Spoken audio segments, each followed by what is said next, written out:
The cost of COVID goes far beyond what most people grasp, not just in terms of lives lost, but the disintegration of the fabric that holds our society together.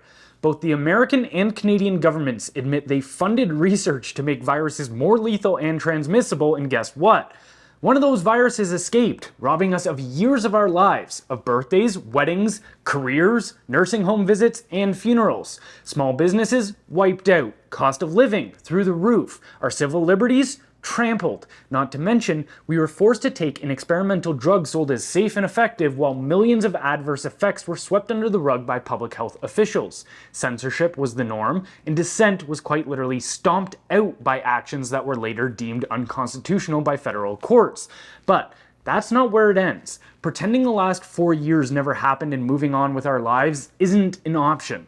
Taxpayers are stuck with a bill in the hundreds of billions for pandemic public spending, most of it squandered through corruption and mismanagement, which will take decades to repay. And we're not just on the hook for the cleanup, we're still funding the same corrupt officials who engineered this disaster. But there is hope. 3 years ago, we were living in a totalitarian nightmare, waiting for permission from the TV to step outside or see our families over a man-made virus with a near 100% survival rate. Although, now the truth is out there. Most people see the pandemic for what it was, a massive power grab by politicians and oligarchs, incompetent at best and outright malicious at worst.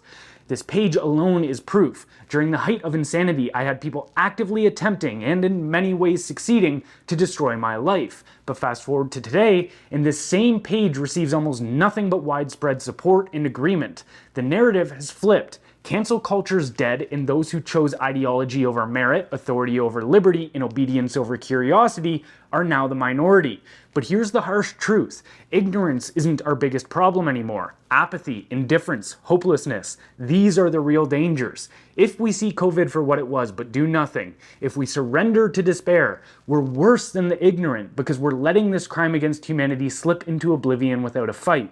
We're moving in the right direction, but until we see Nuremberg-style trials, until those who caused and profited from this chaos are removed from power, justice is dead.